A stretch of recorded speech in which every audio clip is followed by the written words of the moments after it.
La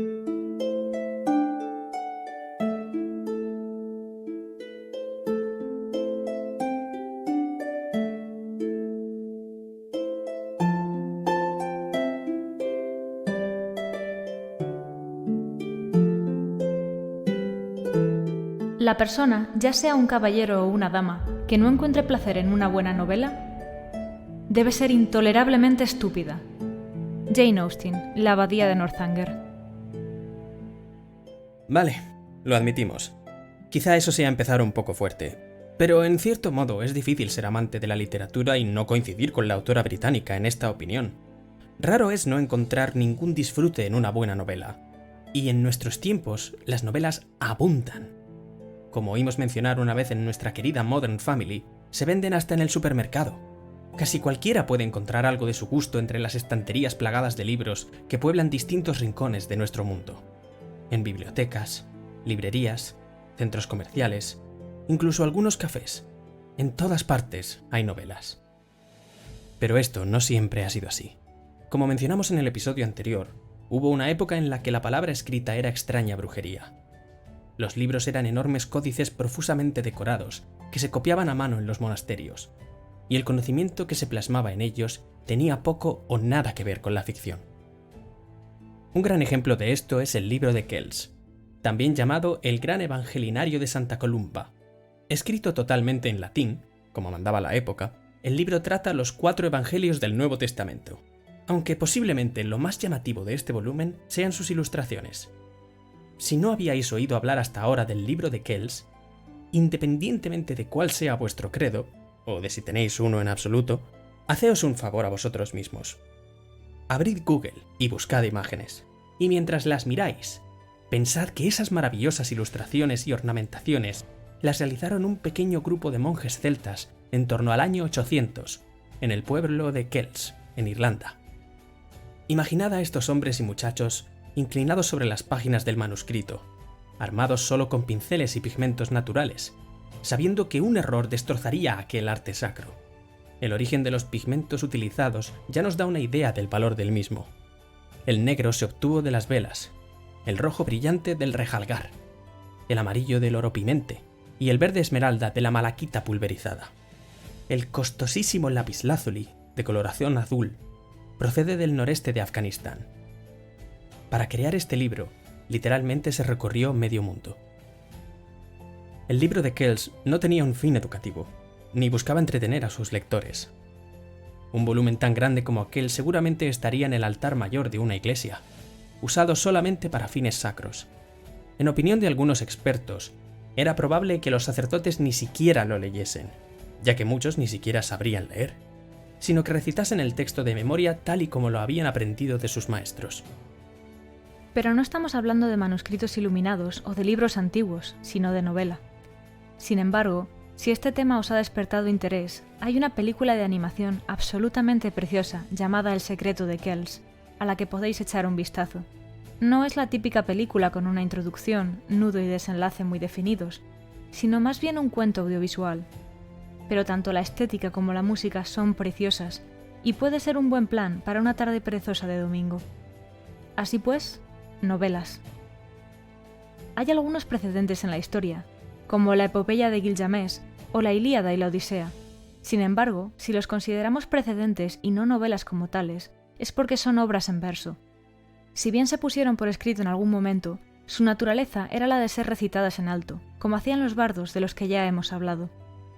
Pero cuando hablamos de la primera novela de la historia, la mayoría da la misma respuesta, Nacho incluido: El Quijote. En nuestra tradición eurocentrista, y, ¿por qué no?, considerablemente machista, tendemos a considerar El Quijote como la primera novela como tal. Sin embargo, 5 siglos antes de que el ingenioso hidalgo iniciase su andadura por las tierras de la Mancha, una mujer japonesa llamada Murasaki Shikibu escribió la que a día de hoy es considerada por muchos, yo incluida, la primera novela de la historia. Genji Monogatari, traducida como la novela de Genji o el romance de Genji, es una novela que realmente no tiene título. Nos habla de la historia del príncipe Genji y también de las vidas de su hijo y nieto, centrándose no solo en los hechos, sino también en su vida amorosa, que fue tremendamente complicada, debido a la poligamia que era característica de la realeza en el periodo Heian. Hay unas cuantas curiosidades que podemos mencionar respecto a esta obra, siendo la primera que su autoría no está del todo clara. No aparecen autores en el texto. Sin embargo, al leer el diario personal de Murasaki Shikibu, cortesana y poeta de la corte de la emperatriz, se encuentran algunos apuntes que la mujer debió tomar durante la redacción de la novela. Además, Yosano Akiko, quien fuera la primera traductora de Kenji Monogatari al japonés moderno, sostuvo que Murasaki no fue la única autora, sino que su hija Daini no Samni escribió los capítulos finales. Otra peculiaridad de esta novela es que está escrita utilizando el silabario kana, ya que los kanji estaban reservados para los hombres. Esto hizo que algunas palabras resulten ambiguas, ya que no queda claro del todo cuál era el significado que les quería dar la autora. A esta ambigüedad lingüística se le suman las tradiciones del periodo Heian. En la época, lo común era no referirse a las personas por su nombre, con lo cual no se nombra a los personajes, sino que se los representa refiriéndose a detalles de su indumentaria o rango. Por último, también me parece relevante mencionar que, de acuerdo a algunos académicos, esta obra también nos regala el que es el primer antihéroe de la historia, Kaoru, hijo del sobrino de Genji, hijo de una violación. Pero no fueron los japoneses los únicos en sacarnos ventaja a los occidentales. Ya a principios del siglo XII, Im Tu-file escribió, y de nuevo, perdonad mi pronunciación, Hai If Jaksan, el filósofo autodidacta. Si queremos barrer un poco para casa, aunque esto debería hacerlo más Nacho que yo, podemos comentar que, al ser Im Tu-file filósofo y médico andalusí, todo queda dentro de la península ibérica. El filósofo autodidacta se considera la primera novela árabe de ficción y también la primera novela filosófica árabe. Nos relata la historia de Hai If Jaksan, un niño criado por una gacela, una gacela, en una isla desierta. A la muerte de esta, su primer impulso es diseccionar a esta suerte de madre animal e intentar averiguar la causa de su fallecimiento. Esto despierta su interés por la ciencia, y sin contacto con otros seres humanos, Hai comienza a observar el mundo que le rodea cuidadosamente, alcanzando un nivel superior de conocimiento. Para cuando se cruza con otros humanos, a la edad de 30 años, Hai es ya un sabio. Pero lo más relevante de esta novela no es la historia en sí misma, sino su futura influencia, predecesora, en cierto modo, de Robinson Crusoe, Tarzán y el libro de la selva. Además, entre aquellos que se vieron influenciados por ella se suele mencionar a Newton y a Kant. Pero sigamos avanzando. En El Quijote, la supuesta primera novela de la historia, se menciona que el ingenioso hidalgo básicamente se ha frito el cerebro leyendo libros de caballería. Y entre otros se nos menciona a Tirant lo Blanc. «Válame Dios», dijo el cura dando una gran voz, «que aquí esté Tirante el Blanco. Dádmele acá, compadre, que hago cuenta que he hallado en él un tesoro contento y una mina de pasatiempos. Aquí está don Quirieleisón de Montalbán, valeroso caballero, y su hermano Tomás de Montalbán, y el caballero Fonseca con la batalla que el valiente de Tirante hizo con el alano, y las agudezas de la doncella a placer de mi vida, con los amores y embustes de la viuda reposada, y la señora emperatriz, enamorada de Hipólito, su escudero. Dígoos verdad, señor compadre, que, por su estilo, es este el mejor libro del mundo. Aquí comen los caballeros, y duermen, y mueren en sus camas, y hacen testamento antes de su muerte, con estas cosas de que todos los demás libros de este género carecen. Con todo eso, os digo que merecía el que le compuso, pues no hizo tantas necedades de industria, que le echaran a galeras por todos los días de su vida. Llevadle a casa y leedle, y veréis que es verdad cuanto de él os he dicho». Miguel de Cervantes, el ingenioso hidalgo Don Quijote de la Mancha, primera parte. Si ya se mencionaba en la obra, esta novela debía ser, por fuerza, anterior a la supuesta primera novela de la historia, ¿no es así? Al igual que vemos con el caso de Im Tu-file, no fue Cervantes el primer autor de novela de la península. Tirant lo Blanc, del valenciano Joanot Martorell, fue publicada en Valencia en 1490. En torno a 1500 se publicó en Valladolid una traducción anónima al castellano, en la que tampoco se consignaba el nombre del autor. Sobre la opinión que Cervantes tenía de esta obra, que quizá para él no fuera sino un libro castellano de escaso éxito y anónima autoría, pues se tradujo como Tirante el Blanco, podemos llegar a suponer que era muy buena. Como vemos en la cita anterior, pone en boca de uno de sus personajes, el cura Pero Pérez, infinidad de elogios, pero también sugiere que al que la compuso le echaran a galeras. Quizá el lenguaje haya cambiado mucho o quizá mi interpretación sea errónea, pero mandar a un autor a las galeras suele sonar a castigo. Eso o el anónimo traductor al castellano hizo tal desastre con la traducción que fue responsable del escaso éxito de la obra en el Reino de Castilla, y Cervantes, al no saber que era un libro traducido, pues recordemos que se presentaba como anónimo, llegó a la conclusión de que era una gran idea desperdiciada. Pero vale ya de hablar de historia. Hablemos, finalmente, de novelas.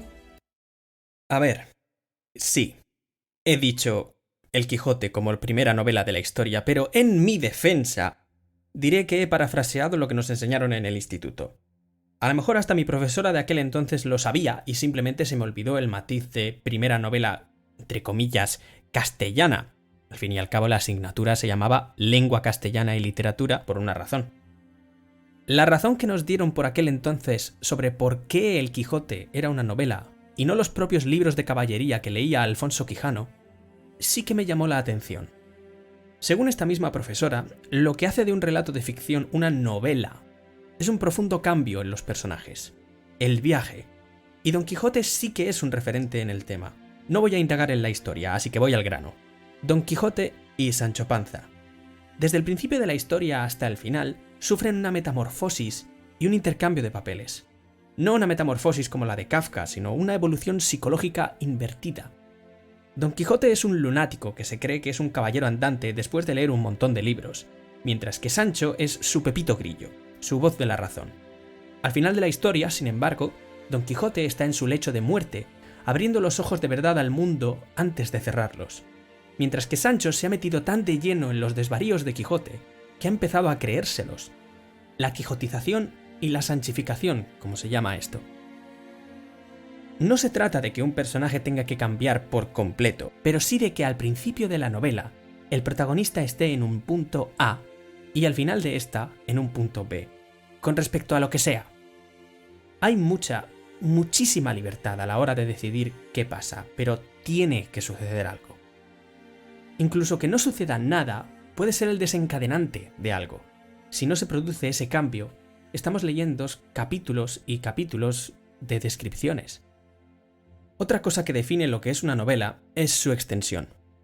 Por lo general, un texto se considera novela cuando tiene más de 45.000 o 60.000 palabras. Hay quien dice que el género de la novela influye muchísimo en la extensión de la misma. Por ejemplo, si vas a una editorial y presentas un manuscrito de 900 páginas de una novela de terror, seguramente no solo te miren mal, sino que además no volverán a abrirte la puerta.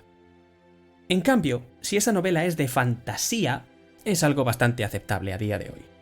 Esto nos lleva al tema de los géneros literarios. Cada vez que entras a una librería, o vas a la sección de libros de una tienda mucho más grande, es normal que te encuentres las estanterías marcadas con etiquetas.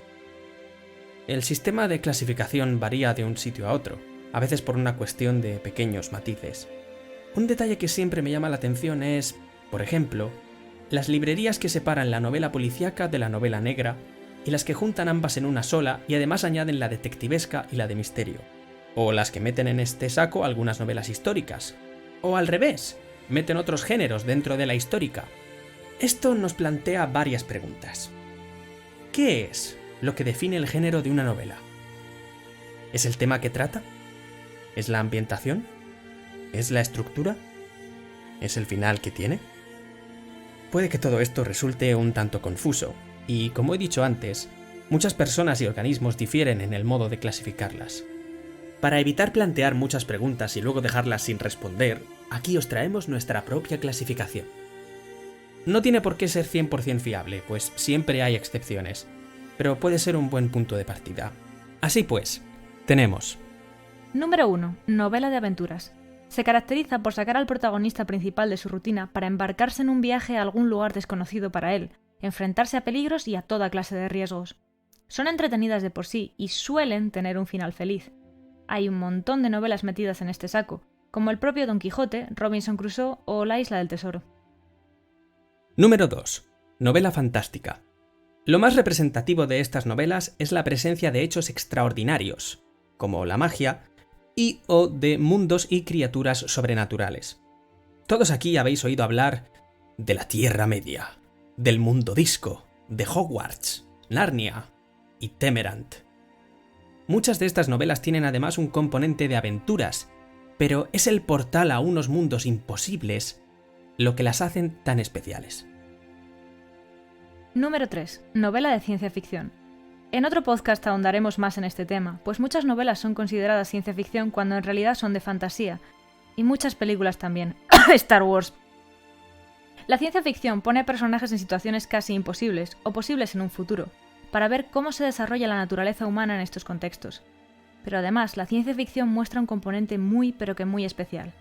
El hacer pensar al lector, el crear un debate ideológico, el poner en jaque y sobre la mesa ciertas ideas.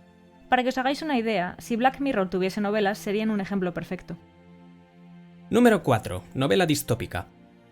Podríamos decir que es una subcategoría dentro de la ciencia ficción o podríamos decir que no tiene nada que ver.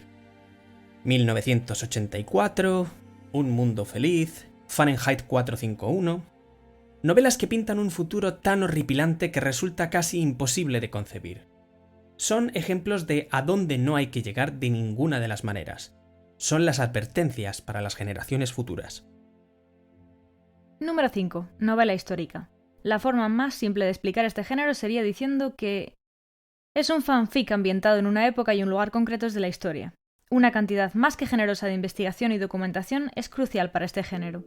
Personajes ficticios que viven guerras, depresiones o, por otro lado, los felices años 20, las revoluciones... Número 6. Novela fanfic. Para la gente que no sepa lo que es el fanfic, pedimos perdón. Igual deberíamos haber empezado por aquí. Fanfic es el diminutivo de fanfiction, o sea, ficción escrita por un fan. Consiste en escribir una historia usando los personajes y elementos de una saga que ya existe. Si te apetece escribir sobre las protagonistas de Mujercitas entrando en una máquina del tiempo y apareciendo en mitad de un centro comercial durante el Black Friday con tal de volverlas más conscientes de los horrores del capitalismo, ¿quiénes somos nosotros para estar en contra de tal idea? Escribe el fanfic. Un buen ejemplo de esto sería Penélope y las 12 criadas, de Margaret Atwood. ¿Recordáis la Odisea? El interminable viaje de Ulises de vuelta a Ítaca. ¿Alguna vez habéis pensado qué pasaba con su esposa Penélope en todo ese tiempo? Bien, aquí tenéis un buen fanfic. Número 7. Novela policíaca. Dependiendo de a quién preguntes, quizá puedas meter a detectives privados en esta categoría también. ¿Quién cometió el asesinato? ¿Quién tiene secuestrada a la hija del gobernador? ¿Y cómo pueden salvarla? Hay una amenaza terrorista y solo un equipo digno de aparecer en CSI puede evitarlo. ¿Lo conseguirán? Hay una variante de este género llamada novela negra. Se creó como matiz para diferenciarla de novelas de misterio que se centran en resolver un enigma, como las novelas de Agatha Christie o los casos de Sherlock Holmes de Arthur Conan Doyle. En principio, la premisa expone que una novela negra trata paralelamente un misterio o conflicto que resolver a nivel general, ya sea un caso de asesinato a manos de un inspector de policía o similar, y un conflicto interno del o los protagonistas. Dicho de otro modo, en la novela policíaca el detective tiene que resolver el misterio. En una novela negra, tiene que resolver el misterio y además enfrentarse a sus propios demonios. Los autores escandinavos son considerados los maestros de este género. Por un lado tenemos la saga Millennium, en Suecia, y yéndonos a nuestro territorio está la trilogía del Baztán, de Dolores Redondo. Número 8. Novela de terror. Hay novelas que te hacen reír. Hay novelas que te hacen llorar. Hay novelas que consiguen las dos cosas. Y luego hay novelas que hacen que mires de reojo detrás de ti cuando vas al baño de noche. Novelas que amplifican tu miedo a la oscuridad, o que generan nuevos miedos. Si nos fijamos, por ejemplo, en Stephen King, tiene tanto novelas de terror totalmente aplicables a la vida real, como Misery, como novelas cargadas con un componente sobrenatural, como It. Lo cierto es que no podemos reducir el término novela a algo tan limitado como una historia con introducción, nudo y desenlace. Los modernistas del siglo XX se encargaron personalmente de ello. Sí, Joyce, te estoy mirando a ti. A lo largo de los siglos, todo artista que se precie ha experimentado con esta pasta de moldear y ha creado obras que han servido de referente incluso para dar a luz a movimientos enteros. Hubo una época, por ejemplo, en la que las novelas eran algo que solo se podían permitir comprar las personas con cierto poder adquisitivo. Y entonces llegó Charles Dickens. Este decidió que incluso los pobres y menos afortunados deberían poder disfrutar de la ficción prosaica, así que publicaba sus novelas en fascículos que se leían en revistas, algo que la clase trabajadora sí podía permitirse comprar. Otras novelas, por otra parte, han pasado a la historia por el papel que representaron en la época en la que fueron publicadas. A día de hoy, Matar a un ruiseñor es una novela que es obligatoria en casi todos los institutos de secundaria de Estados Unidos. Digo casi todos, porque hace un par de años salió una noticia en un instituto en concreto, no recuerdo ahora mismo cuál, que había eliminado esta obra de las lecturas obligatorias del programa educativo. Para quienes no sepáis de qué va Matar a un ruiseñor, ya sé que es muy difícil no ir a la referencia de los Simpsons. No, No va sobre cómo matar a un pájaro. Matar a un ruiseñor es una novela sobre el racismo en Estados Unidos durante el siglo XX. Nos cuenta, desde el punto de vista de dos niños, Scout y Jim, la experiencia de cómo su padre, que es abogado, defiende a un negro en un juicio por violación a una mujer blanca, y cómo, por muy en serio que se tome su trabajo, el resto del pueblo, el juez y el jurado ya han decidido su veredicto desde el principio. Es una historia muy dura de leer, con un final además muy agridulce, pero que tiene un gran mensaje detrás. El director de este instituto en concreto decía que no quería ese libro en la lista de lecturas obligatorias, porque hacía que los chavales se sintieran incómodos. Internet estalló en cuanto salió la noticia, y la frase más repetida ese día fue: «Claro que se sienten incómodos. De eso exactamente va el libro». No todas las historias que recibimos han de ser cuentos de hadas ni fábulas edulcoradas. No todos los bestsellers son thrillers hechos con una fórmula en la que los giros de guión y el suspense siguen las pautas de una escuela en concreto. A veces, las historias que marcan un antes y un después en la historia son las que irrumpen violentamente en la tranquilidad de los acomodados, igual que las revoluciones. Hay quien dice que deberían ser pacíficas, y ojalá así fuese. Ojalá lo fuesen. Pero por desgracia, la realidad es otra. Los humanos aprendemos el triple en base a los errores que a los aciertos. No vemos por qué el arte debería ser distinto. Al igual que Matar a un ruiseñor, de Harper Lee, la novela El corazón de las tinieblas, de Joseph Conrad, puso en el punto de mira de la crítica al colonialismo belga a finales del siglo XIX y principios del XX. Voces de Chernóbil, de Svetlana Alexievich, hizo de ventana abierta a todas las historias que había ocultas detrás de aquel desastre nuclear. El Ulises de James Joyce rompió los moldes en los que la novela se había encasillado hasta entonces, poniendo el foco en el mundo interior de los personajes y revolucionando la literatura con el concepto del stream of consciousness. Y por si no fuera suficiente sacarle todo el jugo a la tinta sobre el papel, vivimos en el siglo XXI. Tenemos novelas gráficas, tenemos cómics, tenemos videojuegos que se cimentan sobre los diálogos de sus personajes, y muchas veces porque el videojuego en sí consiste en leer estos diálogos. Hoy en día tenemos incluso formatos en los que, al mismo tiempo que disfrutas de la historia, contribuyes a la misma, pones una parte de ti, y tú eres quien escribe el final. Antes, un videojuego era una historia que te preguntaba al principio de esta si eras digno de conocer su final. Ahora tenemos incluso algunos en los que el final lo decides tú. O incluso si tiene final. ¿Por qué es importante todo esto? Pues porque si estás escuchando este podcast, seguramente en algún momento de tu vida, una novela habrá pasado por tus manos.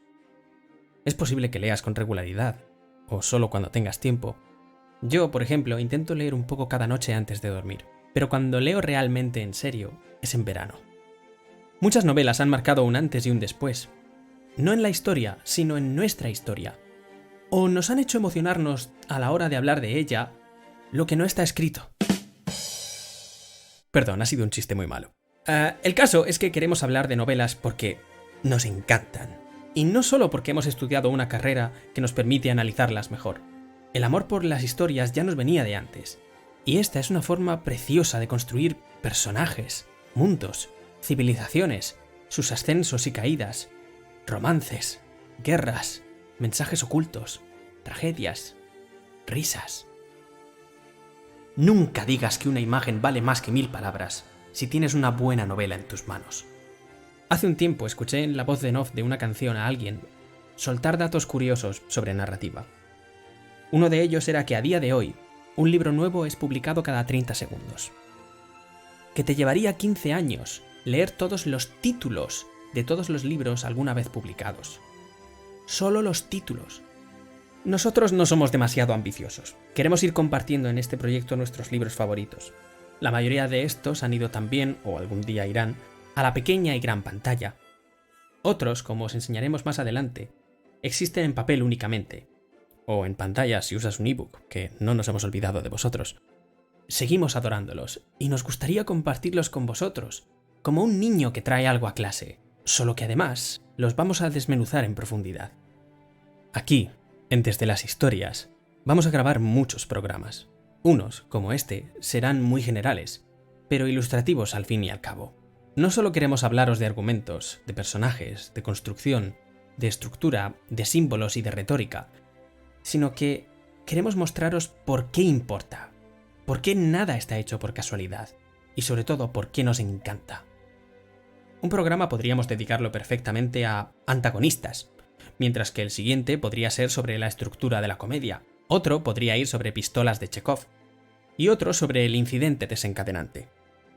Estos programas serán relativamente cortos.